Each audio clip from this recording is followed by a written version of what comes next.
পুরান ঢাকার মতো অথেন্টিক স্বাদের তেহারি বানিয়ে ফেলুন ঘরে বসেই। এখন আর তেহারি খেতে পুরান ঢাকা যেতে হবে না।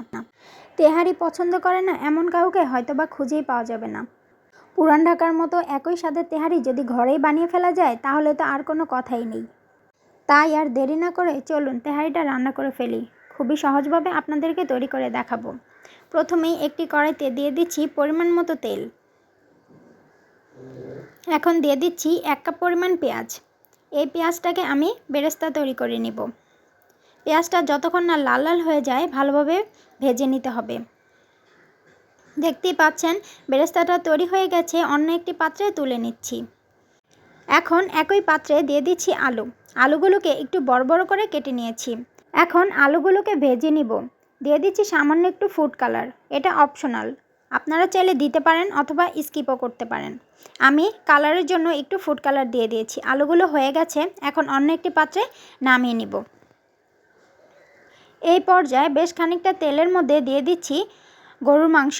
এখানে আমি গরুর মাংসটাকে তেহারি স্টাইলে কেটে নিয়েছি। আপনারা চাইলে আরও বড় টুকরোও করে নিতে পারেন অথবা আরও ছোট টুকরোও করে নিতে পারেন। দিয়ে দিয়েছি আদা রসুন পেস্ট, লবণ, মরিচের গুঁড়ো ও তেহারি মশলা। এখানে আমি রাঁধুনি তেহারি মশলা ইউজ করেছি।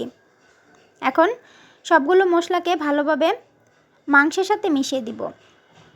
ভালোভাবে নেড়েচেড়ে দিতে হবে।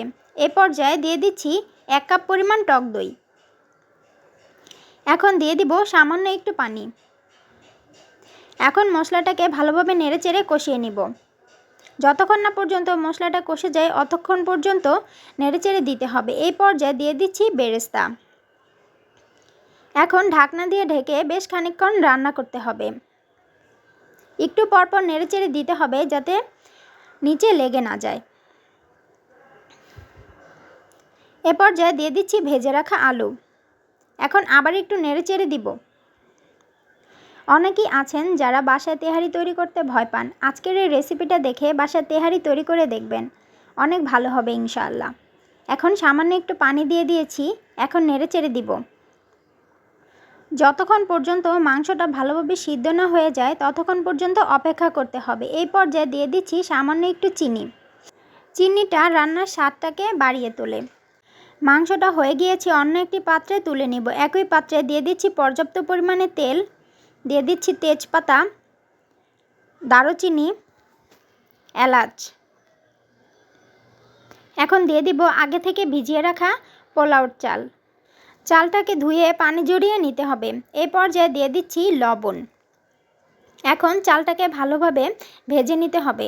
যতক্ষণ পর্যন্ত না চালটা ব্রাউন কালার হয়ে যায় অতক্ষণ পর্যন্ত ভালোভাবে নেড়েচেড়ে চালটাকে ভেজে নিতে হবে। এই পর্যায়ে দিয়ে দিচ্ছি গরম পানি। আপনারা অবশ্যই গরম পানি দিবেন, না হলে পোলাওটা ভালোভাবে হবে না। এখন নেড়েচেড়ে দিচ্ছি। পানিটা বলক আসা পর্যন্ত অপেক্ষা করতে হবে। দেখতেই পাচ্ছেন বলক এসে গিয়েছে এবং পানিটা শুকিয়ে এসছে। এখন দিয়ে দিচ্ছি আগে থেকে রান্না করে রাখা মাংসটা। এখন নেড়েচেড়ে দিব। সম্পূর্ণ মাংসটাকে চালের সাথে মিশিয়ে দিব। দেখতেই পাচ্ছেন পানিটা প্রায় শুকিয়ে এসেছে। এই পর্যায়ে দিয়ে দিচ্ছি আগে থেকে তৈরি করে রাখা বেরেস্তা, কাঁচামরিচ, কিশমিশ ও গোলমরিচ। এখানে আপনারা কিশমিশটা অবশ্যই দিবেন, এতে তেহারির স্বাদটা বেড়ে যাবে। এখন সবগুলো উপকরণকে ভালোভাবে নেড়েচেড়ে মিশিয়ে নিচ্ছি। এই পর্যায়ে ঢাকনা দিয়ে ঢেকে দমে দিয়ে দিতে হবে। চুলার আঁচটা অবশ্যই লো আঁচে দিয়ে দমে দিতে হবে। দেখতেই পাচ্ছেন আমি লো আঁচে দমে দিয়ে দিয়েছি। 15 থেকে 20 মিনিট পর দেখতেই পাচ্ছেন আমার তেহারিটা কিন্তু তৈরি হয়ে গিয়েছে। এখন পরিবেশন করার পালা। কতটা ঝরঝরে হয়েছে তেহারিটা, দেখতেই কতটা লোভনীয় লাগছে। আপনারাও এভাবে বাসায় বসে তৈরি করে ফেলুন মজাদার তেহারি। রেস্টুরেন্টে যে শত শত টাকা খরচ না করে ঘরেই খুব সহজে এভাবে বানিয়ে ফেলুন মজাদার তেহারি। আমার এই ভিডিওটা যদি আপনাদের ভালো লেগে থাকে অবশ্যই লাইক, কমেন্ট এবং শেয়ার করে আমার পাশেই থাকবেন।